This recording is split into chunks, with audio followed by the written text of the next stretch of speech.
ನಮಸ್ಕಾರ, news first ವಿಶೇಷ ಕಾರ್ಯಕ್ರಮಕ್ಕೆ ಸ್ವಾಗತ. ನಾನು ಸಬಾ ಹಕೀಂ. ಆಧ್ಯಾತ್ಮ ಅನ್ನೋದು ಕಠಿಣ ಅಂತ ಹೇಳ್ತಾರೆ. ಆ ಆಧ್ಯಾತ್ಮದ ವಿಚಾರವಾಗಿ ಅಂತಾರಾಷ್ಟ್ರೀಯ ಮಟ್ಟದಲ್ಲಿ ನಮ್ಮ ಕನ್ನಡಿಗರೊಬ್ಬರು, ಅದರಲ್ಲೂ ಶಿವಮೊಗ್ಗದ ಸಾಗರದವರು ವಿಶ್ವವಿಖ್ಯಾತಿಯನ್ನ ಪಡಿತಾ ಇದ್ದಾರೆ. ಪ್ರಪಂಚದಾದ್ಯಂತ ಹಲವಾರು ಕಾರ್ಯಕ್ರಮಗಳನ್ನು ನಡೆಸ್ತಾ ಆಧ್ಯಾತ್ಮದ ಮಾರ್ಗವನ್ನ ತೋರಿಸ್ತಾ ಇದ್ದಾರೆ. ಜೀವನದಲ್ಲಿರುವಂತಹ ಕಠಿಣ ಸಮಸ್ಯೆಗಳಿಗೆ ಸುಲಭ ರೂಪದಲ್ಲಿ ಪರಿಹಾರವನ್ನ ಒದಗಿಸ್ಕೊಡ್ತಿದ್ದಾರೆ ಅಂದ್ರೆ ನಮ್ಮೆಲ್ಲರ ಸೌಭಾಗ್ಯ. ಅಂತಹ ವಿಶೇಷ ವ್ಯಕ್ತಿಯನ್ನ, ವಿಶೇಷ ಗುರುಮಾತೆಯನ್ನ ಪರಿಚಯ ಮಾಡಿಕೊಡುವಂತಹ ಸಮಯ ಇದು. ನಮ್ಮ ಜೊತೆಗೆ ಕರ್ನಾಟಕದ ಹೆಮ್ಮೆಯ ಸಕಲಮ್ಮ ಇದ್ದಾರೆ. ಗುರುಮಾ ನಮಸ್ಕಾರ, ಕಾರ್ಯಕ್ರಮಕ್ಕೆ ಸ್ವಾಗತ. ನಮಸ್ಕಾರ. ಹೇಗಿದ್ದೀರಿ? ತುಂಬ ಚೆನ್ನಾಗಿದ್ದೀನಿ. ನಿಮಗೆ ಮೊದಲನೇದಾಗಿ ಸಂಕ್ರಾಂತಿ ಹಬ್ಬದ ಹಾರ್ದಿಕ ಶುಭಾಶಯಗಳು. ಸಂಕ್ರಾಂತಿಯ ಸುಸಂದರ್ಭದಲ್ಲಿ ನಾವು ಈ ಪ್ರೋಗ್ರಾಮ್ ಮಾಡ್ತಾ ಇದ್ದೀವಿ. ಅದರ ಜೊತೆಗೆ ಮಹಾಕುಂಭಮೇಳ ಆಗ್ತಾ ಇದೆ. 144 ವರ್ಷಗಳಿಗೊಮ್ಮೆ ಆಗುವಂತಹ ಕುಂಭಮೇಳ, ಅದು ಜಗತ್ತಲ್ಲಿ ಅತಿ ದೊಡ್ಡ ಗ್ಯಾದರಿಂಗ್ ಆಗ್ತಾ ಇದೆ. ಅದರ ಶುಭಾಶಯಗಳು ಕೂಡ ನಿಮಗೆ. ಸೊ ಮೊದಲನೇ ಪ್ರಶ್ನೆ ನಾನು ಜೀವನದ ಬಗ್ಗೆ ಕೇಳಬೇಕು ಅಂತ ಅಂದ್ಕೊಂಡಿದ್ದೆ, ಆದರೆ ಈ ಸಂಕ್ರಾಂತಿ ಬಂದ್ಬಿಟ್ಟಿದೆಯಲ್ಲ, ಅದ್ರ ಬಗ್ಗೆಯಿಂದ ಸ್ಟಾರ್ಟ್ ಮಾಡೋಣ. ಸೊ ಸಂಕ್ರಾಂತಿ ನೀವು ಯಾವ ರೀತಿಯಾಗಿ ವಿವರಿಸ್ತೀರಿ?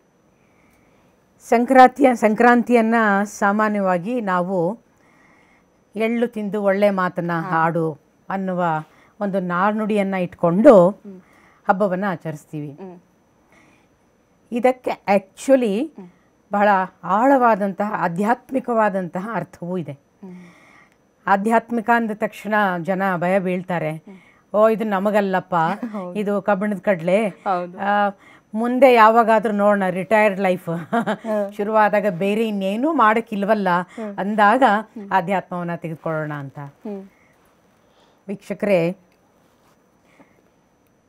ಆಧ್ಯಾತ್ಮ ಅನ್ನುವಂಥದ್ದು ಪ್ರತಿಯೊಬ್ಬ ಜೀವಿಗೂ ಬೇಕಾಗಿರುವಂತಹ ಅತ್ಯಮೂಲ್ಯವಾದ ಆಹಾರ.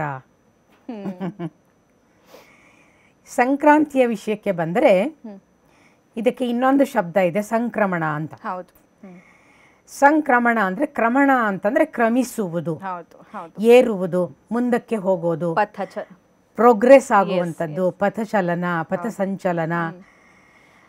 ಸಂಕ್ರಾಂತಿ ಅಂದರೆ ಕ್ರಾಂತಿ, A kind of A revolution. Revolution ಅಂದರೆ ಏನು? ಇದ್ದಕ್ಕಿದ್ದಂತೆ ಸಡನ್ ಆಗಿ ಬದಲಾಗೋದು ಅಂತ. It's not A slow process, but sudden opening up of something in your life. ಅದು ನಮಗೆ ಚಕಿತಗೊಳಿಸುತ್ತೆ ಅಂತ ಹೇಳಿ. ಸೊ ಸಂಕ್ರಾಂತಿ ಅಂತಂದರೆ ನಮ್ಮ ಜೀವನದಲ್ಲಿ ಅಂತಹ ಒಂದು ಸಂಕ್ರಾಂತಿ, ಆಕ್ರಮಣ ಆಗಬೇಕು. ಎಲ್ಲೆಲ್ಲಿ ನಮಗೆ ಬದುಕು ನಿಂತ ನೀರಾಗ್ಬಿಟ್ಟಿದೆ, ನನಗೆ ಬೆಳವಣಿಗೆ ಇಲ್ಲ, ಒಬ್ಬ ಯುವಕನ ಮನಸ್ಸನ್ನು ತೆಗೆದುಕೊಂಡ್ರು ಏನೆಲ್ಲ ಮಾಡಬೇಕು ಅಂತ ಅತ್ಯಂತ ಅದಮ್ಯವಾದ ಉತ್ಸಾಹ ಇಟ್ಕೊಂಡು ಹೊರಟಿರ್ತಾನೆ. ಅನೇಕ ಕನಸುಗಳಿರುತ್ತೆ. ಎಷ್ಟೋ ಸರ್ತಿ ಏನಾಗುತ್ತೆ ಅಂದರೆ ಒಂದು ಸೆಟ್ ಬ್ಯಾಕ್ ಅನ್ನೋದು ಜೀವನದಲ್ಲಿ ಬಂತು ಅಂತ ಅನಿಸುತ್ತೆ. ಆಗ he is looking for a breakthrough. ಆ ಬ್ರೇಕ್ ಥ್ರೂ ಸಿಗುವಂಥದ್ದನ್ನು ಸಂಕ್ರಮಣ ಅಂತ ನಾವು ಹೇಳ್ತೀವಿ. ಓಕೆ, ಆಧ್ಯಾತ್ಮದ ಬಗ್ಗೆ ನಾವು ಮಾತಾಡ್ತಾ ಇದ್ವಿ. ಒಬ್ಬ ಶ್ರೀ ಸಾಮಾನ್ಯನಿಗೆ ಆಧ್ಯಾತ್ಮ ಎಷ್ಟು ಇಂಪಾರ್ಟೆಂಟ್, ಯಾಕೆ ಬೇಕು, ಏನು ಸಿಗುತ್ತೆ? ನಿಮ್ಮ ಶಬ್ದದಲ್ಲೇ ಇದೆ ಶ್ರೀ ಸಾಮಾನ್ಯ ಅಂತ. ಶ್ರೀ ಅಂತಂದರೆ ಶ್ರೇಷ್ಠವಾದ್ದು ಅಂತ. ಶ್ರೀ ಅನ್ನೋದು ತುಂಬ ಪ್ರಮುಖವಾದ್ದು, ಸುಪ್ರೀಂ ಅಂತ. ನಾನು ಸಾಧನೆಯ ಪಥದಲ್ಲಿರುವಂಥದ್ದು ಹೆಸರು ಕೂಡ ಶ್ರೀವಿದ್ಯಾ ಅಂತ ಹೇಳಿ. ಶ್ರೀ ಅಂದರೆ ಸುಪ್ರೀಂ ಅನ್ನುವ ಅರ್ಥ. ಶ್ರೀನಲ್ಲಿ ನೂರಾರು ಅರ್ಥಗಳಿದೆ. ಅವನನ್ನು ಒಬ್ಬ ಸಾಮಾನ್ಯನ ಜೊತೆನಲ್ಲಿ ಜೋಡಿಸಿ ಪ್ರಶ್ನೆನ ಕೇಳಿರೋದ್ರಿಂದ ತುಂಬ ಅರ್ಥಪೂರ್ಣವಾಗಿದೆ. ಒಬ್ಬ ಸಾಮಾನ್ಯ ಶ್ರೀ ಹೇಗೆ ಆಗಬಲ್ಲ? It's a paradox, it's a contradiction. ಶ್ರೀ ಅನ್ನೋನು ಅಸಾಮಾನ್ಯ ಅಂತ, ಸುಪ್ರೀಂ ಅಂದರೆ he is always out of the box. ಆದರೆ ಒಬ್ಬ ಸಾಮಾನ್ಯ, ಶ್ರೀ ಸಾಮಾನ್ಯ ಅಂತ ಹೇಳ್ತಾ ಇದ್ದೀರಿ. ಈ ಶ್ರೀ ಸಾಮಾನ್ಯ ಅನ್ನೋ ಶಬ್ದ ವಾಡಿಕೆನಲ್ಲಿ ಯಾಕೆ ಬಂತೋ ಹೇಗೆ ಬಂತೋ ನನಗೆ ಗೊತ್ತಿಲ್ಲ. ಮೀಡಿಯಾದಲ್ಲಂತೂ ಸರ್ವೇ ಸಾಮಾನ್ಯವಾಗಿ ಈ ಶಬ್ದವನ್ನು ಬಳಸ್ತಾರೆ. ಬಟ್ ನನಗೆ ಅದರಲ್ಲಿ ಕಾಣೋ ಬೆಳಕೆ ಬೇರೆ ರೀತಿ. ಏನು ಅಂದರೆ, ಶ್ರೀ ಅನ್ನುವಂಥದ್ದು ಸುಪ್ರೀಂ ಆಗಿರೋದ್ರಿಂದ ಸಾಮಾನ್ಯ ಅಂತಂದರೆ ಅವನಲ್ಲಿ ಏನು ವಿಶೇಷ ಇಲ್ಲಪ್ಪ ಅನ್ನುವ ಮಾತು. ಆದರೆ ನಮ್ಮ ಸಂಸ್ಕೃತಿನಲ್ಲಿ, ನಮ್ಮ ಆಧ್ಯಾತ್ಮದಲ್ಲಿ ಎಲ್ಲರೂ ವಿಶೇಷವೇ. Everyone is born with some uniqueness. Everyone is born with an unknown, amazing potential. ಶಕ್ತಿ. ಹಾಗಾಗಿ ಪ್ರತಿಯೊಬ್ಬ ಶ್ರೀ ಸಾಮಾನ್ಯನು ಶ್ರೀನೇ. ಓಕೆ. ಅಂದ್ರೆ ಅವನಿಗೆ ಗೊತ್ತಿಲ್ದೇನೋ ಅವನಲ್ಲಿ ಶ್ರೀ ಅಡಗಿದಾನೆ, ಅಡಗಿದೆ. ಆ ಶ್ರೀ ಅಂದ್ರೆ ಶಕ್ತಿ ಅಂತ ಹೇಳಿ ಅದು ಅಡಗಿದೆ. ಇಡೀ ಜೀವನ ಏನಪ್ಪಾ ಅಂದ್ರೆ ಡೆಫಿನೇಷನ್, ಒಂದು ವ್ಯಾಖ್ಯೆ ಹೇಳೋದಾದ್ರೆ ಆ ಅಡಗಿರುವಂತಹ ಶಕ್ತಿ ಅಥವಾ ಪೊಟೆನ್ಷಿಯಲ್ ಏನಿದೆ ಅದನ್ನ ನಾನು ಹೇಗೆ ಪ್ರಕಟಪಡಿಸ್ತೀನಿ ಅನ್ನೋದೇ ಜೀವನ. ಓಕೆ ಅಮ್ಮ, ತುಂಬ ಚೆನ್ನಾಗಿ ಹೇಳಿದ್ರಿ. ತುಂಬ ಜನ ತಮ್ಮನ್ನ ತಾವು ಕೆಲವರು ಅನ್ಕೊಂಡ್ಬಿಟ್ಟಿರ್ತಾರೆ, ನನ್ನ ಕೈಲಿ ಏನೂ ಸಾಧಿಸೋಕ್ಕಾಗ್ತಾ ಇಲ್ಲ, ಅಥವಾ ದುಡಿಯೋಕ್ಕಾಗ್ತಾ ಇಲ್ಲ, ಅಥವಾ ಏನೋ ದೊಡ್ಡ ಕೆಲಸ ಮಾಡೋದಕ್ಕಾಗ್ತಾ ಇಲ್ಲ, ಮನೆಯಲ್ಲಿ ಖುಷಿ ಪಡ್ಸೋಕ್ಕಾಗ್ತಿಲ್ಲ ಅಂತ. ಪ್ರತಿ ಮನುಷ್ಯ ಬೆಳಗ್ಗೆ ಎದ್ದಾಗಿಂದ ಮಲ್ಗೋವರೆಗೂ ಸಾಕಷ್ಟು ಸಮಸ್ಯೆಗಳು. ಆದರೆ ಆ ಮನುಷ್ಯನಿಗೆ ಅರ್ಥ ಆಗೋದ್ರಲ್ಲಿ ಇದೆ, ಅವನಲ್ಲೂ ಒಬ್ಬ ಶಕ್ತಿ ಇದೆ ಅಥವಾ ಶ್ರೀನಿದ್ದಾನೆ ಅನ್ನೋದು. ಸೊ ತುಂಬ ಚೆನ್ನಾಗಿ ಹೇಳಿದ್ರಿ ನೀವು. ಸೊ ಬೆಳಗ್ಗೆ ಎದ್ದಾಗಿಂದ ರಾತ್ರಿ ಮಲ್ಗೋವರೆಗೂ ಸಾಕಷ್ಟು ಸಮಸ್ಯೆಗಳ ಸರಮಾಲೆ ಮನುಷ್ಯನಿಗೆ ವಕ್ಕರಿಸ್ಕೊಂಡ್ಬಿಟ್ಟಿರುತ್ತೆ. ಸೊ ಇದರಿಂದ ಹೊರಗಡೆ ಬರೋದಕ್ಕಂತೂ ಸಾಧ್ಯವಿಲ್ಲ. ಇದರ ಜೊತೆ ನಾವು ಹೇಗಿರಬೇಕು, ಹೇಗೆ ಡೀಲ್ ಮಾಡಬೇಕು, ಇದನ್ನು ಹೇಗೆ ಒಪ್ಕೊಂಡು ಇದು ಸುಲಭ ಅಂತ ಹೋಗಬೇಕು? ಮೊಟ್ಟ ಮೊದಲನೇದಾಗಿ ನೀವು ಉಪಯೋಗಿಸಿದ ಶಬ್ದ ಇದೆಯಲ್ಲ, ಸಮಸ್ಯೆ. ಹೌದು.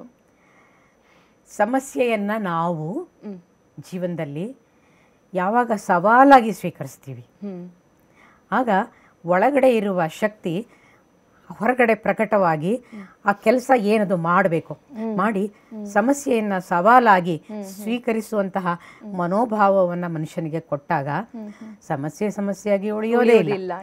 ಸವಾಲಾದಾಗ ಜೀವನದಲ್ಲಿ ಒಂದು ವಿಶೇಷವಾದ ಶಕ್ತಿಯಿಂದ ಅವುಗಳು ಇಲ್ಲ ಅನ್ನುವ ಮಟ್ಟಕ್ಕೆ ಜೀವನವನ್ನು ಬದಲಾಯಿಸ್ಕೊಳ್ಬಹುದು. ಓಕೆ. ಸೊ ಒಬ್ಬ ವ್ಯಕ್ತಿಯ ಅಥವಾ ಒಂದು ಜೀವನದ ಗುರಿ ಏನಾಗಿರಬೇಕು?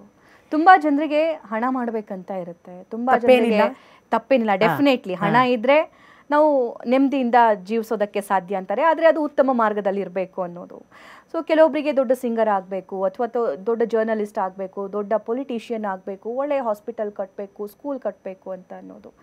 ಆ್ಯಕ್ಚುಲಿ ಜೀವನದಲ್ಲಿ ಖುಷಿ ಅನ್ನೋದು ಎಲ್ಲಿ ಸಿಗುತ್ತೆ, ಹೇಗೆ? ನಮ್ಮ ಸಾಮಾನ್ಯವಾದ ಅರ್ಥ ಏನು ಜೀವನದ ಬಗ್ಗೆ ಅಂತಂದರೆ, ನಾನು ಹೊರಗಡೆ ಏನೆಲ್ಲವನ್ನ ಮಾಡ್ತೀನಲ್ಲ, ನೀವು ಹೇಳಿ ಲಿಸ್ಟ್ ಮಾಡಿದ್ರಲ್ಲ, ಒಬ್ಬ ಡಾಕ್ಟರ್ ಆಗ್ಬೋದು, ಒಬ್ಬ ಇಂಜಿನಿಯರ್ ಆಗ್ಬೋದು, ಒಬ್ಬ ಸಿಂಗರ್ ಆಗ್ಬೋದು, ಇದು ಮಾಡ್ತೀನಿ ಅದು ಮಾಡ್ತೀನಿ ಅಂತ ಹೇಳ್ತೀವಲ್ಲ, ಅದೆಲ್ಲವೂ ನನ್ನ ಜೀವನದ ಉದ್ದೇಶ ಅಂತ ಅಂದ್ಕೊಂಡಿದ್ದಾನೆ ಮನುಷ್ಯ. ಒಂದು ರೀತಿಯಲ್ಲಿ ನಿಜ ಅದು. ಯಾಕೆಂದರೆ ಜೀವನದಲ್ಲಿ ಏನನ್ನೂ ಮಾಡದೆ ಇರುವ ಸ್ಥಿತಿ ಇದೆಯಲ್ಲ, ಅದು ಒಂದು ಯೌಗಿಕವಾದಂತಹ ಸ್ಥಿತಿ. ಅದನ್ನ ಪಡೆಯೋದಕ್ಕೆ ಮನುಷ್ಯನಿಗೆ ಅಷ್ಟು ಸುಲಭ ಅಲ್ಲ. ಯಾಕೆ ಅಂತಂದರೆ ಸುಮ್ಮನೆ ಇರೋದು ಹೇಗೆ ಅನ್ನೋದು ನನಗಿನ್ನೂ ಅರ್ಥವಾಗಿಲ್ಲ. ಹಾಗಾಗಿ ನಾನು ಇದು ಮಾಡ್ತೀನಿ ಅದು ಮಾಡ್ತೀನಿ ಅದು ಮಾಡ್ತೀನಿ ಅಂತ ಹೋಗ್ತೀನಿ. ಹಾಗಾಗಿ ಅಧ್ಯಾತ್ಮದಲ್ಲಿ ನೋಡಿ, ತುಂಬ ಜನ ಅಂದ್ಕೊಳ್ತಾರೆ ಜೀವನದಿಂದ ವಿಮುಖವಾಗಬೇಕು ನಾನು, ಅದೇ ಅಧ್ಯಾತ್ಮ ಅಂತ ಅಂದ್ಕೊಳ್ತಾರೆ. 100ಕ್ಕೆ 100 ತಪ್ಪು ಅರ್ಥ ಅದು. ಜೀವನದಲ್ಲಿ ಇದ್ದು ಜೀವನದ ದಿಕ್ಕಿನಲ್ಲಿ ನಾನು ಮುಖವನ್ನು ಮಾಡಿ how can I attain excellence, ಒಂದು ಪರಿಪೂರ್ಣತೆಯನ್ನು ನಾನು ಮಾಡ್ತಿರೋ ಕೆಲಸದಲ್ಲಿ ಒಂದು ಕಸವನ್ನು ನಾನು ಗುಡಿಸ್ತೀನಿ ಅನ್ನೋದಾರೆ, this is how I look at life. ನಾನು ಎಷ್ಟು ಚೆನ್ನಾಗಿ ಕಸವನ್ನು ಗುಡಿಸಬಲ್ಲೆ, ಇದರಲ್ಲಿ ಒಂದು ಪ್ರೊಫಿಷಿಯನ್ಸಿ ಅಥವಾ ಒಂದು ದಕ್ಷತೆ, ಅದನ್ನು ನಾನು ಹೆಚ್ಚು ಗಳಿಸ್ಬೇಕಾದ್ರೆ ಏನು ಮಾಡಬೇಕು ಅಂದರೆ ಮನಸ್ಸನ್ನು ಅದರ ಜೊತೆ ಬೆರೆಸ್ಬೇಕಾಗತ್ತೆ. ಸಾಮಾನ್ಯವಾಗಿ ನಾವು ಕೆಲಸಗಳನ್ನು ಮಾಡುವಾಗ ನಿಮ್ಮದೇ ಪ್ರೊಫೆಷನ್ಗಳನ್ನು ತೆಗೆದುಕೊಳ್ಳಿ. ಈಗ ಒಬ್ಬ ಕ್ಯಾಮ್ರಾಮನ್ ನಮ್ಮ ಎದುರುಗಡೆ ಕೆಲಸವನ್ನು ಮಾಡ್ತಾ ಇದ್ದಾರೆ, ನೀವು ಮಾತಾಡ್ತಾ ಇದ್ದೀರಿ ನನ್ನ ಜೊತೆಯಲ್ಲಿ, ಮನಸ್ಸು 10 ದಿಕ್ಕುಗಳಲ್ಲಿ ಹರಿದು ಹೋಗ್ತಾ ಇದೆ. ಕ್ಯಾಮ್ರಾಮನ್ನಿಗೆ ತನ್ನ ಪ್ರೊಫೆಷನ್ ಏನು, ಟೆಕ್ನಿಕ್ ಏನು ಅಂತ ಒಮ್ಮೆ ಗೊತ್ತಾಗಿ ಬಿಟ್ಟ ಮೇಲೆ ಮನಸ್ಸು ಅದರಿಂದ ಫ್ರೀ ಆಗಿಬಿಡುತ್ತೆ. ಆದಮೇಲೆ ಬೇಕಾಗಿದ್ದು ಬೇಡಾಗಿದ್ದನ್ನೇ ಥಿಂಕ್ ಮಾಡ್ತಾ ಇರುತ್ತೆ. ಇದು ಮನಸ್ಸಿನ ಗುಣ. ಸೊ ನಾನು ಆ ಕೆಲಸ ಜೊತೆಗೆ ಬೆರೆಸೋದನ್ನು ನಿಲ್ಲಿಸ್ಬಿಡ್ತೀನಿ ಮನಸ್ಸನ್ನು. ಆ ರೀತಿ ಮಾಡಿದಾಗ ಅದನ್ನು ಮೆಕ್ಯಾನಿಕಲ್ ಮೈಂಡ್ ಅಂತ ಕರಿತೀವಿ ನಾವು. ಸೊ ಯೋಗದಲ್ಲಿ ಅಧ್ಯಾತ್ಮದಲ್ಲಿ ನಾವೇನು ಹೇಳ್ತೀವಿ ಅಂತಂದರೆ, ಈ ರೀತಿಯ ಸೆಪರೇಷನ್ ಇದೆಯಲ್ಲ, division of the mind from the work, ಇದು ನಮ್ಮನ್ನು ಬಹಳ ಬೇಗ ಜೀವನದ ಬಗ್ಗೆ ಬೇಸರ ಹುಟ್ಟುವಂತಹ ಗುಣವನ್ನು ಹುಟ್ಟುಹಾಕುತ್ತೆ ಅಂತ. ಅದರಿಂದ ಒಂದು ಕಾಲದಲ್ಲಿ, ಯಾವುದೋ ಒಂದು ಕಾಲದಲ್ಲಿ, ಬಹಳ ಹಿಂದಿನ ಕಾಲದಲ್ಲಿ, ಅನೇಕ ಶತಮಾನಗಳ ಹಿಂದೆ ನಾನು ಬೇರೆ ಕೆಲಸ ಬೇರೆ ಅನ್ನುವಂಥ ಜೀವನ ಶೈಲಿ ಇರಲಿಲ್ಲ. ಒಂದೇ, ಎಲ್ಲವೂ ಒಂದೇ. ಹಾಗಾಗಿ ನಾನು ಬೇರೆ ಅನ್ನೋದು ಇಲ್ಲ ಅಂದಾಗ ಅಲ್ಲಿ ಸ್ಟ್ರೆಸ್ ಅನ್ನೋದು ಕ್ರಿಯೇಟ್ ಆಗೋದೇ ಇಲ್ಲ. ಕರೆಕ್ಟ್. ಈಗ ನಾನು ಕ್ಯಾಮ್ರಾ ಮುಂದೆ ಕೂತಿದ್ದೀನಿ, ನಾನು ಕ್ಯಾಮ್ರಾ ಮುಂದೆ ಕೂತು ನಾನು ಏನು ಮಾಡಬೇಕು ಅಷ್ಟೇ ನನ್ನ ಚಿಂತನೆ ಇರಬೇಕು. ಆದರೆ ಬ್ಯಾಕ್ ಆಫ್ ಮೈ ಮೈಂಡ್ ಒಂಥರ ಸಾಪಾಸ ಶ್ರುತಿ ಥರ ಹಾಡೋರಿಗೆ ಏನೆಲ್ಲ ನಡೀತಾ ಇರುತ್ತೆ ಆ ಮೆಂಟಲ್ ಸ್ಕ್ರೀನ್ ಮೇಲೆ. ನೆಕ್ಸ್ಟ್ ಈ ಪಾಡ್ಕಾಸ್ಟ್ ಯಾವಾಗಪ್ಪ ಮುಗಿಯುತ್ತೆ, ಇವ್ರು ಎಷ್ಟೊತ್ತು ಮಾತಾಡ್ತಾ ಇದ್ದಾರೆ ಅನ್ನಿಸ್ತಿಲ್ಲ ತಾನೆ, ಅನ್ನಿಸ್ತಾ ಇಲ್ಲ. ಉದಾಹರಣೆ ಕೊಡ್ತಾ ಇರೋದು ಆಯ್ತಾ. ನನಗೆ ಇನ್ನೊಂದು ಬೇರೆ ಏನೋ ಎಂಗೇಜ್ಮೆಂಟ್ ಇದೆ, ಅಪಾಯಿಂಟ್ಮೆಂಟ್ ಇದೆ, ಹೋಗ್ಬೇಕು. So we are always, if you look at your mind, ಒಂದೋ ಪಾಸ್ಟಲ್ಲಿ ಇರ್ತೀವಿ, ಇಲ್ಲ ಅಂದ್ರೆ ಫ್ಯೂಚರಲ್ಲಿ ಇರುತ್ತೆ. Mind has the capacity to jump from the past to the future. ಈ ಲಿಂಕ್ ಇದೆಯಲ್ಲ, jumping from past to the future, ಇದೇ ನನ್ನ ಎಲ್ಲ ದುಃಖಗಳಿಗೆ ಕಾರಣ. ಓಕೆ ಮ್ಯಾಮ್, ನೀವು ತುಂಬ ಚೆನ್ನಾಗಿ ಹೇಳಿದ್ರಿ and you are the suitable person ಅಂತ ಅನಿಸುತ್ತೆ. ಬಿಕಾಸ್ 30 years ನಿಮಗೆ ಯೋಗ ಮತ್ತು ಆಧ್ಯಾತ್ಮದ ಪ್ರಾಕ್ಟೀಸ್ ಇದೆ. ಅದಕ್ಕಿಂತ ಹಿಂದೆ ನೀವು ಭರತನಾಟ್ಯ ಟೀಚರ್, ಧ್ಯಾನದ ಬಗ್ಗೆ ಪ್ರಾಕ್ಟೀಸ್ ಇದೆ. ಸೊ ಅದಕ್ಕಿಂತ ಹಿಂದೆ ನೀವು ಭರತನಾಟ್ಯ ಟೀಚರ್ ಆಗಿ ಕೆಲಸ ಮಾಡಿದ್ದೀರಿ, ಇಂಗ್ಲೀಷ್ ಪ್ರೊಫೆಸರ್ ಆಗಿ ಕೆಲಸ ಮಾಡಿದ್ದೀರಿ. ಸೊ ಕೆಲಸ, ಆಧ್ಯಾತ್ಮ, ಧ್ಯಾನ, ಸೊ 3 ಇದೆ. ಈ 3 ರಿಲೇಟೆಡ್ ನಾನು ಒಂದು ಪ್ರಶ್ನೆ ಕೇಳಬೇಕು. ಈಗ ನೀವು ನಮ್ಮೆಲ್ಲರ ಎಕ್ಸಾಂಪಲ್ ಕೊಡ್ತಿದ್ರಿ, ನನ್ನ ಎಕ್ಸಾಂಪಲ್ ಕೊಟ್ರಿ, ನಮ್ಮ ಕ್ಯಾಮ್ರಾಮನ್ ಎಕ್ಸಾಂಪಲ್ ಕೊಟ್ರಿ. ಸೊ ನಾವೆಲ್ಲ ಕಾಯಕವೇ ಕೈಲಾಸ ಅಂತ ಹೋಗ್ತಿರೋರು, ನಮ್ಮ ಕೆಲಸದಲ್ಲೇ ನಾವು ಕೈಲಾಸವನ್ನು ನೋಡಬೇಕು ಅಂತ ಹೋಗ್ತಿರೋರು. ಯಾಕಂದರೆ ಅಲ್ಲಿ ಶ್ರದ್ಧೆ ಇದ್ರೆ ಮಾತ್ರ ನಾವು 100% ಕೊಡೋದಕ್ಕೆ ಸಾಧ್ಯವಾಗುತ್ತೆ. ಆದರೆ ನಮ್ಮ ತಾಯಿ, ನಮ್ಮ ಅಜ್ಜಿ ಎಲ್ಲ ಹೇಳೋದು ಅಧ್ಯಾತ್ಮ ಅಂತಂದರೆ ಹಂಗಲ್ಲ, ಕೈಕಾಲು ಮುಖ ತೊಳ್ಕೊಂಡು ದೇವ್ರ ಹತ್ರ ಕೂತ್ಕೊಂಡು ಜಪ ಮಾಡ್ತಾ ಕೂತ್ಕೋಬೇಕು, ದ್ಯಾಟ್ ಈಸ್ ಆಧ್ಯಾತ್ಮ ಅಂತ. ಹಾಗಾದರೆ ಆಧ್ಯಾತ್ಮ ಯಾವುದು ಇಲ್ಲಿ? ಕಾಯಕವೇ ಕೈಲಾಸನ ಅಥವಾ ದೇವ್ರ ಮುಂದೆ ಕೂತ್ಕೊಂಡು ಜಪ ಮಾಡೋದ? ಎರಡೂನು. ಹೇಗೆ? ನಮಗೆ ಆಧ್ಯಾತ್ಮ ಅಂತಂದ್ರೆ ಒಂದು ರಿಸ್ಟ್ರಿಕ್ಟೆಡ್ ಡೆಫಿನಿಷನ್ಸ್ ಅನ್ನ ಇಟ್ಕೊಂಡಿದ್ದೀವಿ ನಾವು, ಹೀಗೆ ಇರಬೇಕು, ಹೀಗೆ ಇರಬೇಕು ಅಂತ. ಯಾಕೆಂದ್ರೆ ಅವ್ರವ್ರು ಬೆಳೆದು ಬಂದಿರೋ ವಾತಾವರಣದಲ್ಲಿ ಏನು ಮಾಡ್ತಾ ಹೋಗ್ತಾರೋ ಅದೇ ಸತ್ಯ ಅಂತ ಮನಸ್ಸು ಗುರುತಿಸ್ಕೊಳುತ್ತೆ ಅಂತ.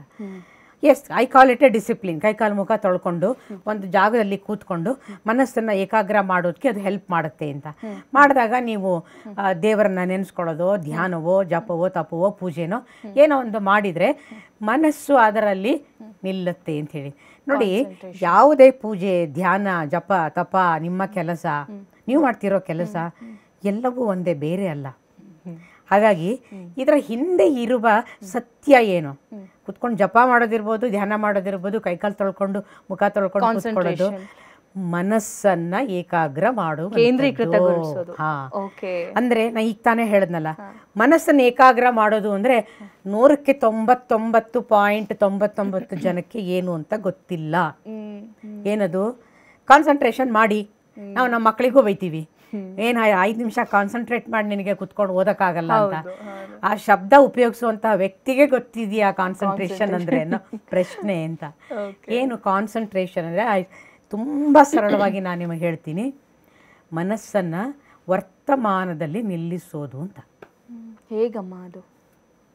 ಹೇಗೆ ನಿಲ್ಲಿಸ್ಬೇಕು? ಅದನ್ನ ನಿಲ್ಸಕ್ಕಾಗೋಲ್ಲ ಆರಂಭದಲ್ಲಿ. ಅದನ್ನು ನಾವು ಫಸ್ಟ್ ಅಕ್ಸೆಪ್ಟ್ ಮಾಡ್ಕೊಳ್ಳೋದಿದೆಯಲ್ಲ, ದಾಟ್ ಈಸ್ ಬಹಳ ದೊಡ್ಡ ಜಯ. ಸಾಮಾನ್ಯವಾಗಿ ಮನಸ್ಸಿನ ಕಷ್ಟ ಎಲ್ಲಿಯಪ್ಪ ಅಂತಂದರೆ, ನಾನು ಏನು ಅನ್ನೋದನ್ನು ಮೊಟ್ಟ ಮೊದಲು ಸ್ವೀಕಾರ ಮಾಡೋಕ್ಕೆ ರೆಡಿ ಇಲ್ಲ. ಇದೇ ಕಾರಣಕ್ಕೆ ಡಿವೋರ್ಸ್ಗಳು ಆಗುವಂಥದ್ದು. ಸಚ್ ಎ ಸೀರಿಯಸ್ ಇಶ್ಯೂ ಕೂಡ ಇದೇ ಮನಸ್ಸಿನ ಒಳಗಡೆ ಇರುವಂತಹ ಗುಣ. ಏನು ಅಂದರೆ, ಸಂಬಂಧದಲ್ಲಿ ನಾನು ಏನು ಅನ್ನೋದನ್ನು ಸ್ವೀಕಾರ ಮಾಡೋದಕ್ಕೆ ನನ್ನ ಕೈಲಿ ಸಾಧ್ಯ ಇಲ್ದಿದ್ದಾಗಲೇ ಎದರಿರುವ ವ್ಯಕ್ತಿ, ನನ್ನ ಪಾರ್ಟ್ನರ್ ಇರ್ಬೋದು, ಗಂಡ ಅಂತ ಕರಿತೀರೋ, ಏನೇ ಇರ್ಬೋದು, ಆತ ಹೇಳಿದ್ದನ್ನು ನನಗೆ ಸ್ವೀಕಾರ ಮಾಡೋಕ್ಕೆ ಆಗದೆ ಇರೋದ್ರಿಂದಾನೇ ಅಲ್ಲಿ ಬರುವುದು ಕಾನ್ಫ್ಲಿಕ್ಟ್, ಸಂಘರ್ಷಣೆ. ಅದರಿಂದ ಮನಸ್ಸನ್ನು ನಾನು ವರ್ತಮಾನಕ್ಕೆ ತರೋದೇ ಕಾನ್ಸಂಟ್ರೇಷನ್ ಅನ್ನೋದು ನಾನು ಒಪ್ಕೊಳ್ಳೋದಾದರೆ, ನಾನು ಮೊದಲು ಏನು ವಸ್ತುಸ್ಥಿತಿ ಇದೆಯೋ ಅದನ್ನು ಸ್ವೀಕಾರ ಮಾಡೋದನ್ನು ಕಲಿತಾಗ ಮನಸ್ಸು ಶಾಂತವಾಗಿಬಿಡುತ್ತೆ. ಮನಸ್ಸು ಶಾಂತವಾದ ತಕ್ಷಣವೇ ನನಗೆ ವರ್ತಮಾನದಲ್ಲಿ ನಿಲ್ಲೋದಕ್ಕೆ ಬರುತ್ತೆ. ಓಕೆ, ಸೊ ಮನಸ್ಸನ್ನು ವರ್ತಮಾನದಲ್ಲಿ ಕೇಂದ್ರೀಕೃತಗೊಳಿಸೋದೆ ಏಕಾಗ್ರತೆ ಅನ್ನೋದನ್ನು ನೀವು ಹೇಳಿದ್ರಿ. ಅದರ ಜೊತೆಗೆ ಒಂದಿಷ್ಟು ಎಕ್ಸಾಂಪಲ್ಸ್ ಕೂಡ ಕೊಟ್ರಿ, ಡಿವೋರ್ಸ್ ಯಾವ ಕಾರಣಕ್ಕೋಸ್ಕರ ಆಗುತ್ತೆ, ಅಕ್ಸೆಪ್ಟೆನ್ಸಿ ಇಲ್ಲದೆ ಇರುವಾಗ ಅಂತ. ಸೊ ತುಂಬ ಡಿವೋರ್ಸ್ಗಳಲ್ಲಿ ನಾವು ನೋಡ್ತೀವಮ್ಮ, ಸತ್ಯ ಮುಚ್ಚಿಟ್ಟಾಗ ಡಿವೋರ್ಸ್ಗಳು ಆಗಿರೋದನ್ನು ನೋಡಿರ್ತೀವಿ. ಅಥವಾ ತುಂಬಾ ವಿಷಯ ಹೆಂಡತಿಗೆ ಗೊತ್ತಿರಲ್ಲ, ಗಂಡನಿಗೆ ಗೊತ್ತಿರಲ್ಲ, ಏನೋ ಆಗೋಗಿರುತ್ತೆ, ಅದನ್ನ ಒಪ್ಕೊಳ್ಳೋದಕ್ಕೂ ಸಾಧ್ಯ ಇರಲ್ಲ. ಸೊ ಆ ಸಿಚುವೇಶನ್ ಹೇಗೆ ಡೀಲ್ ಮಾಡ್ಬೇಕಾಗಾದ್ರೆ? ಈಗ ಮೂಲಭೂತ ಪ್ರಶ್ನೆಗೆ ಬರೋಣ, ಸತ್ಯವನ್ನು ಮುಚ್ಚಿಡೋದು ಅಂದರೆ ಏನು ಅಂತ. ಇನ್ನೊಬ್ಬರಿಗೆ ಪಾರ್ಟ್ನರಿಗೆ ಗೊತ್ತಿಲ್ಲದಿರುವಂತಹ ವಿಷಯ, ಅದು ಪ್ರೀವಿಯಸ್ ಲೈಫ್ ಆಗಿರಬಹುದು ಅಥವಾ ಪ್ರೀವಿಯಸ್ ರಿಲೇಶನ್ಶಿಪ್ ಆಗಿರಬಹುದು, ಈಗ ಈ ರಿಲೇಶನ್ಶಿಪ್ ಅಲ್ಲಿ ಇದ್ಕೊಂಡು ಇನ್ನೊಂದು ರಿಲೇಶನ್ಶಿಪ್ ಆಗಿರಬಹುದು, ಹೆಲ್ತ್ ಇಶ್ಯೂಸ್ ಆಗಿರಬಹುದು, ತಪ್ಪುಗಳೇ. ಮನಸ್ಸಿಗೆ ಅನಿಸುತ್ತೆ ಕ್ಷಮಿಸಲಾರದ ತಪ್ಪುಗಳು ಇವು ಅಂತ, ನಿಜವಾಗಿಯೂ. ಯಾಕೆಂದ್ರೆ ultimately what is it is cheating another persons trust ಅಲ್ವೇ?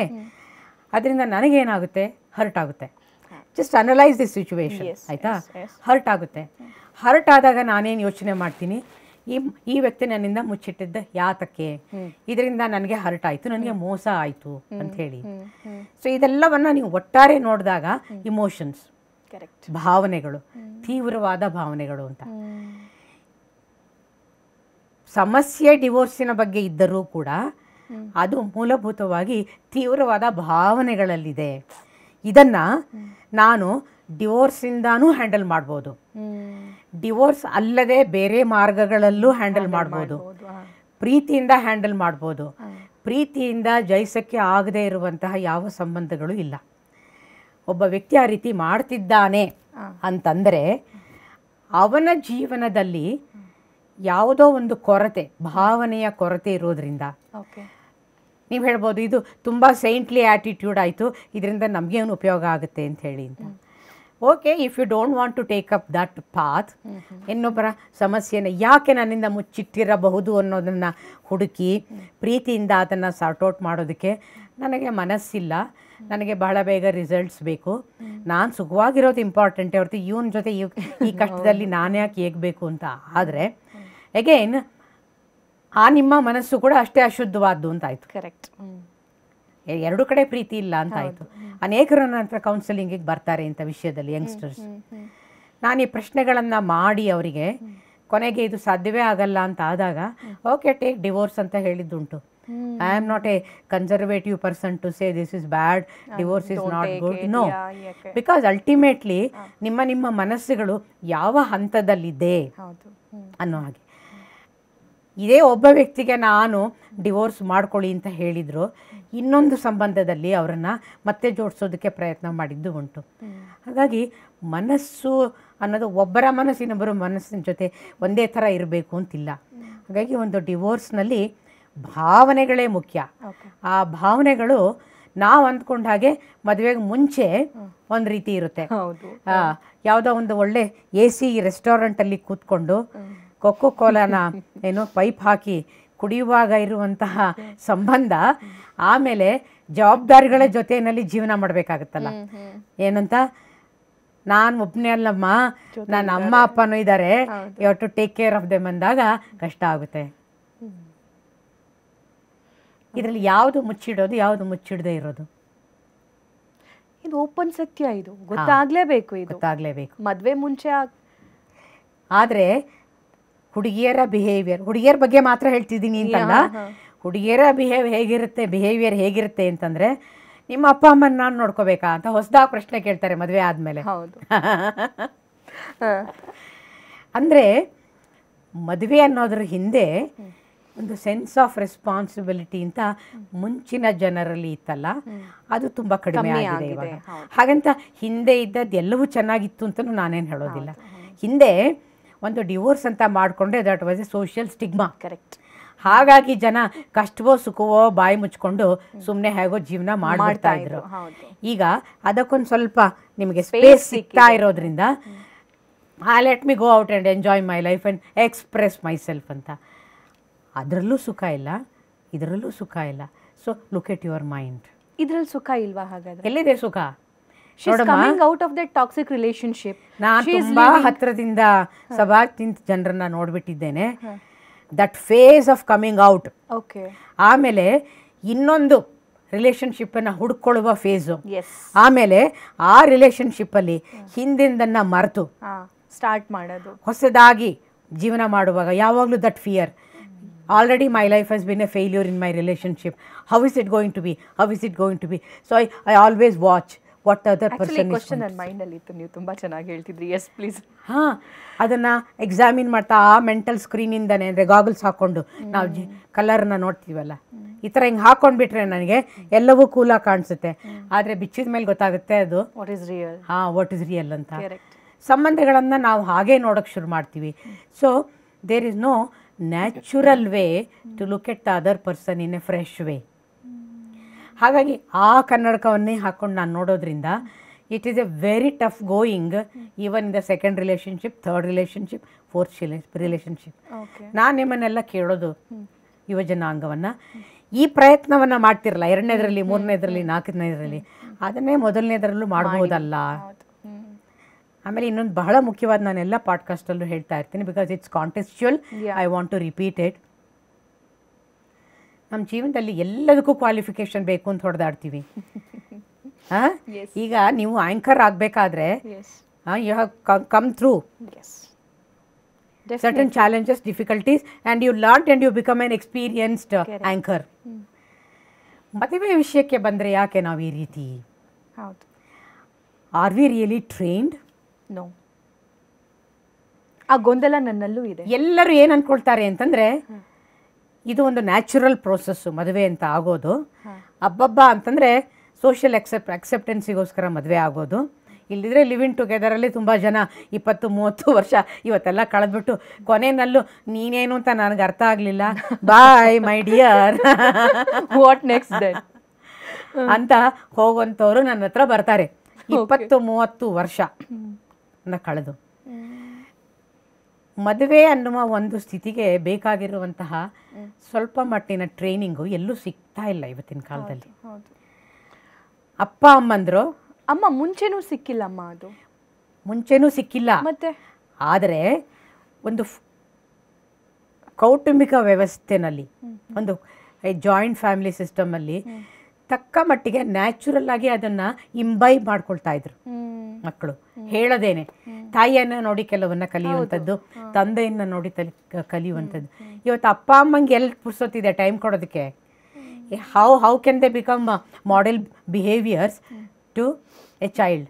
ಅದು ಹುಟ್ಟಿದಾಗಿಂದನೂ ಅಪ್ಪ ಅಮ್ಮ ಜಗಳಾಡೋದನ್ನೇ ನೋಡ್ತಾ ಬಂದರೆ, ಅಪ್ಪ ಕುಡ್ಕಾನೋ ಅಥವಾ ಅಮ್ಮ ಇನ್ನೇನೋ ಇಲಿಸಿಟ್ ಅಫೇರ್ಸ್ನಲ್ಲಿ 1ನೇದು 2ನೇದು 3ನೇದು ಅಂದ್ಕೊಂಡು ಓಡಾಡ್ಕೊಂಡಿದ್ರೆ, that's what is happening in the western society. ಅದು ಇಲ್ಲಿಗೆ ಸ್ವಲ್ಪ ತಡವಾಗಿ ಬಂದಿದೆ ಅಷ್ಟೇ. ಆ ಮಗುವಿಗೆ ಒಳ್ಳೆಯ ಚೈಲ್ಡ್ಹುಡ್ ಎಲ್ಲಿ ಸಿಗ್ತದೆ? ಹೌದು. ಆದರೆ ನೋಡಿ, ನಮ್ಮಂಥವರಿಗೆಲ್ಲ ಅಜ್ಜ ಅಜ್ಜಿ ಇರ್ತಾಯಿದ್ರು. ಮನೆಯಲ್ಲಿ ಜಗಳ ಇರಬಹುದು, ಇಲ್ಲ ಅಂತ ನಾನು ಹೇಳಲ್ಲ, ಆದರೆ ಮತ್ತೆ ಮತ್ತೆ ಅವ್ರನ್ನ ಗೂಡಿಸುವಂತಹ ಅಟ್ಮಾಸ್ಫಿಯರು ಇರ್ತಾಯಿತ್ತು. I am not saying everything was good again. ಆದರೆ ಈಗ ನಮ್ಮ ಜೀವನಗಳನ್ನು ನೋಡಿದರೆ, ನಾನು ಪುಸ್ತಕದಲ್ಲೇ ಬರ್ಕೊಂಡಿದ್ದೀನಿ, ನಮ್ಮಮ್ಮ ಜೊತೆ ಯಾವಾಗಲೂ ಜಗಳ ಆಡುವೆ ನಾನು ಅಂತ ಹೇಳಿ ಅಂತ. ಆದರೆ ಮತ್ತೆ ಒಂದು ಕೂಡುವಂತಹ ಬಾಂಡಿಂಗ್ ಇರ್ತಾಯಿತ್ತು. ನಾವೆಲ್ಲ ಹುಟ್ಟುತ್ತಾನೆ ಅಜ್ಜಂದರು ಅಜ್ಜಿಯಂದರು ಕತೆಗಳನ್ನು ಹೇಳಿ ನಮಗೆ ಬೆಳೆಸ್ತಾ ಇದ್ರು. ಮಾರಲ್ ಸ್ಟೋರೀಸನ್ನು ಕೇಳಿ ನಮಗೆ ರೈಟ್ ಆ್ಯಂಡ್ ರಾಂಗ್ ಯಾವುದು ಅನ್ನೋದು ಗೊತ್ತಾಗ್ತಿತ್ತು ಸಹಜವಾಗಿ. ಇವತ್ತು ಒಂದು ಒಳ್ಳೆ ಶಾಲೆ ಅಂತಂದರೆ ಅಲ್ಲಿ ಮಾರಲ್ ಸೈನ್ಸ್ ಅನ್ನೋದು ತೆಗೆದು ಹಾಕ್ಬಿಟ್ಟಿದ್ದಾರೆ. ಅದನ್ನು ಒಳ್ಳೆ ಶಾಲೆ ಅಂತ ಕರಿತೀವಿ ನಾವು ಇವತ್ತು. ಅದ್ರ ಬಗ್ಗೆ ಎಲ್ಲ ಮಾತಾಡೋದು ಯಾವುದೋ ಅಡ್ಗುಲಜ್ಜಿ ಕಾಲದ ವ್ಯಾಲ್ಯೂ ಸಿಸ್ಟಮ್ ಅನ್ನೋ ಮಟ್ಟಕ್ಕೆ ಬಂದ್ಬಿಟ್ಟಿದೆ. ಇವತ್ತೇನು 100 ಮಾರ್ಕ್ಸಿಗೆ 99.99% ಮಾರ್ಕ್ಸನ್ನ ತಗೊಳ್ಳೋದೆ ಒಳ್ಳೆ ಶಾಲೆ ಅಂತ ಆಗ್ಬಿಟ್ಟಿದೆ. ಇದು ನಮ್ಮ ದುಸ್ಥಿತಿ ಸಮಾಜದಲ್ಲಿ. ಎಸ್, ನೀವು ತುಂಬ ಚೆನ್ನಾಗಿ ಈ ಮದುವೆ ಅನ್ನುವಂಥ ವಿಚಾರ, ಮದುವೆ ಬಗ್ಗೆ ಮಕ್ಕಳಿಗೆ ಟ್ರೈನ್ ಮಾಡಬೇಕು ಅನ್ನೋ ವಿಚಾರನ ಎಕ್ಸ್ಪ್ಲೈನ್ ಮಾಡಿ. ಖಂಡಿತವಾಗಿ. ಆ್ಯಕ್ಚುಲಿ ಈ 90s ಕಿಡ್ಸ್ ಇದ್ದಾರಲ್ಲಮ್ಮ, ಸೊ ಇದೇ ಕನ್ಫ್ಯೂಷನಲ್ಲಿ ಇದ್ದಾರೆ. ಅಪ್ಪ ಅಮ್ಮ ಜಗಳ ಮಾಡಿರೋದು ನೋಡಿರ್ತಾರೆ, ಅಥವಾ ಇನ್ಯಾರೋ ಸೀನಿಯರ್ಸೋ ಅಕ್ಕ ತಂಗಿನೋ ಅಥವಾ ಅಣ್ಣಂದ್ರೋ ಏನೋ ಲೈಫಲ್ಲಿ ಆಗಿರೋದು ನೋಡಿರ್ತಾರೆ. ಮದುವೆ ಅನ್ನುವಂಥ ವಿಚಾರಕ್ಕೆ ಭಯ. ಆಮೇಲೆ ಆ ಮದುವೆ ಸರಿ ಹೋಗ್ತಿಲ್ಲ ಅನ್ನೋದಾದರೆ ಅಲ್ಲಿ ಡಿವೋರ್ಸ್ ತಗೊಂಡು ಬೇಗ ಆಚೆ ಬರಬೇಕು ಅನ್ನೋ ಒಂದು ಅವಸರ. ಆಮೇಲೆ 90s kids R most depressed and most confused generation in the world ಅಂತ ಹೇಳ್ತಾರೆ. ಸೊ ಈ 90ಸ್ಗೆ ಏನು ಹೇಳ್ತೀರಿ? ಇದರ ಫಸ್ಟ್ ಕಲ್ಪ್ರಿಟ್ಟು ಮೊಬೈಲ್ಸ್.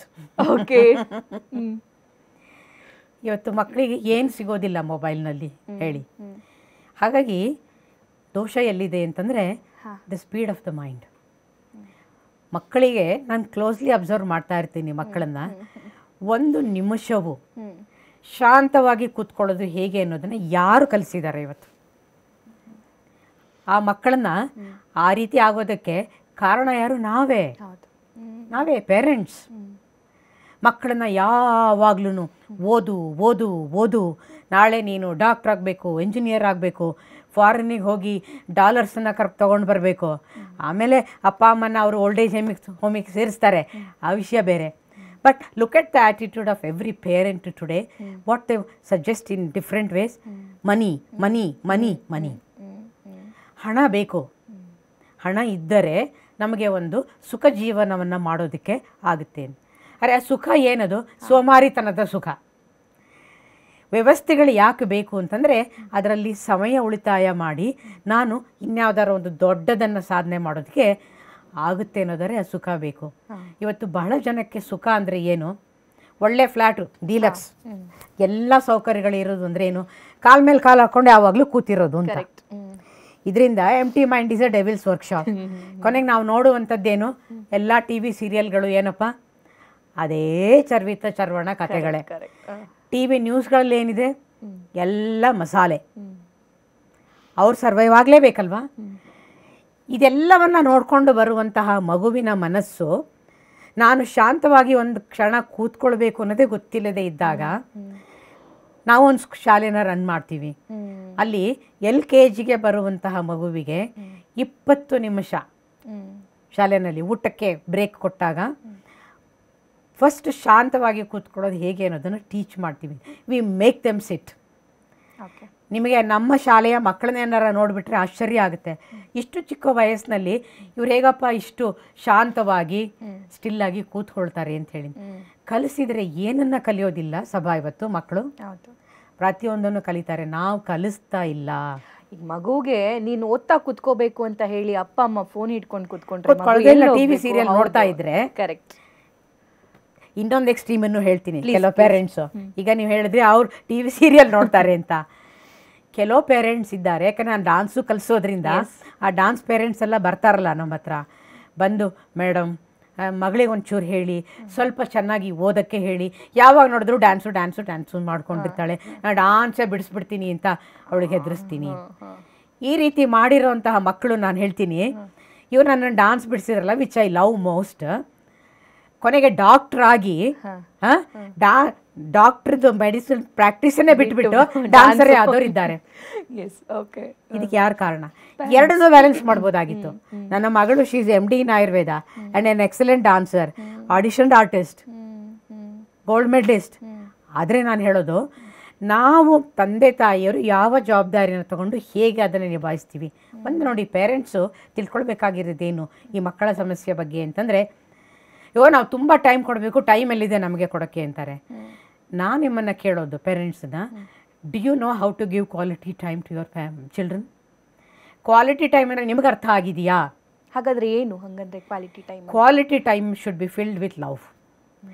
ನಾವು ಮಕ್ಕಳ ಜೊತೆಯಲ್ಲಿ ಸಮಯವನ್ನು ಕಳೆಯುವಾಗೆಲ್ಲ ನಮ್ಮ ಡಿಮಾಂಡ್ಸೇ ಜಾಸ್ತಿ ಇರುತ್ತೆ. ನಾನು ಹೇಳೋದಲ್ಲ, ಪೇರೆಂಟ್ಸ್ ಬಂದು ಹೇಳಿಗೊಂದು ಸ್ವಲ್ಪ ಓದಕ್ಕೆ ಹೇಳಿ, ನೋಡಿ ನಾವು ಹೇಳಿದ್ರೆ ಕೇಳೋದೇ ಇಲ್ಲ. ಮೇಡಮ್ ನೀವು ಹೇಳಿದ್ರೆ ತುಂಬಾ ಭಯ ಭಕ್ತಿ ಇದೆ ಕೇಳ್ತಾರೆ ಅಂತ. ಡಿಮ್ಯಾಂಡ್ ಒಂದ್ ಕಡೆ ಮ್ಯಾಮ್, ಬ್ರೈಬು, ಚೆನ್ನಾಗಿ ಓದಿದ್ರೆ ನಿಂಗೆ ಅದು ತಂದ್ಕೊಡ್ತೀವಿ, ಇದು ತಂದ್ಕೊಡ್ತೀವಿ, ಹಾಗೆ ಮಾಡ್ತೀವಿ. ಕರೆಕ್ಟ್ ಮಾಡೋದು ನಾವು ಮಕ್ಕಳನ್ನ ಆ ಲೆವೆಲಿಂದನೇ ಸ್ಟಾರ್ಟ್ ಮಾಡಿಬಿಟ್ಟಿರ್ತೀವಿ. ಖಂಡಿತವಾಗಿ. ಯಾಕೆ ಇದನ್ನ ಮಾಡ್ತಾರೆ ಅಂದರೆ ಅವ್ರ ಹತ್ರ ಟೈಮ್ ಇಲ್ಲ, ಪೇಷನ್ಸ್ ಇಲ್ಲ. More than the time, patience ಇಲ್ಲ. ಪೇಷನ್ಸ್ ಯಾಕಿಲ್ಲ ಅಂತಂದರೆ ಅವರೊಳಗಡೆನೆ ಇಷ್ಟೊಂದು ಒತ್ತಡ, ಉದ್ವೇಗ, ನಾನು ಜೀವನದಲ್ಲಿ ಇದು ಮಾಡಬೇಕು, ಅದು ಮಾಡಬೇಕು, ಕೆರಿಯರು, ಮತ್ತೊಂದು ಮಗದೊಂದು, ಅದಾಗ್ತಾ ಇಲ್ಲ, ಬಾಸ್ ಹತ್ರ ಈ ರೀತಿ ಆಯಿತು, ಇವತ್ತು ಮನೆಗೆ ಬರುವಾಗ they bring A load of tensions. ಅದನ್ನೆಲ್ಲ ಮಕ್ಕಳ ಮೇಲೆ ತೀರಿಸ್ಕೋತಾರೆ. ಇಲ್ಲ ಅಂದ್ರೂ, ತೀರಿಸ್ಕೊಳ್ಳದೇ ಇದ್ರೂ, ನೀವು ಸುಮ್ಮನೆ ಕೂತಿದ್ರೂ ಮಕ್ಕಳು ತುಂಬ sensitive. They absorb your energy. ನಿಮ್ಮ ಟೆನ್ಷನನ್ನು ಅಬ್ಸಾರ್ವ್ ಮಾಡಿನೇ ಅವರು ಟೆನ್ಸ್ ಆಗ್ತಾರೆ ಮಕ್ಕಳು. ಹಾಗಾಗಿ ಪೇರೆಂಟ್ಸ್ ಕೆರಿಯರ್ ಓರಿಯೆಂಟೆಡ್ ಆಗಿರಲಿ. ಈಗ ನೀನೇ ಹೇಳಿದಾಗೆ ಡಾನ್ಸನ್ನು ಮ್ಯಾನೇಜ್ ಮಾಡ್ತಿದ್ದೆ, ಕಾಲೇಜನ್ನು ಮ್ಯಾನೇಜ್ ಮಾಡ್ತಾ ಇದ್ದೆ. ಗೌರ್ಮೆಂಟ್ ಕಾಲೇಜ್ ಆಗಿದ್ದರಿಂದ ಟ್ರಾನ್ಸ್ಫರ್ಸ್ ಇರ್ತಾ ಇತ್ತು. ಅಮ್ಮ ಈಗಲೂ ಕ್ಲಾಸ್ ಹೇಳ್ತೀರಾ? ಡಾನ್ಸ್ ಕ್ಲಾಸಸ್ ಸ್ವಲ್ಪ ದಿವಸ ಆಯಿತು ಬಿಟ್ಟು. ಯಾಕೆಂದರೆ ಶ್ರೀವಿದ್ಯೆಯ ಒಂದು ಲೈನಿಗೆ ಬಂದ ಮೇಲೆ, ಶ್ರೀವಿದ್ಯೆ ಅಂದರೆ ಶರೀರದಲ್ಲಿರುವ ನಮ್ಮ ಗುರು ಪರಂಪರೆ ಜೊತೆನಲ್ಲೂ ಕಾಂಟ್ಯಾಕ್ಟ್ ಇರುತ್ತೆ. ಹಾಗಾಗಿ ಅವರ ಸೂಚನೆಯಿಂದಾಗಿ ಇದನ್ನೇ ನಾನು ಫುಲ್ ಟೈಮ್ ಮಾಡಬೇಕು ಅನ್ನೋದು ಸ್ಪಷ್ಟವಾದ ಸೂಚನೆ ಬಂತು. So I handed over everything to those who can manage.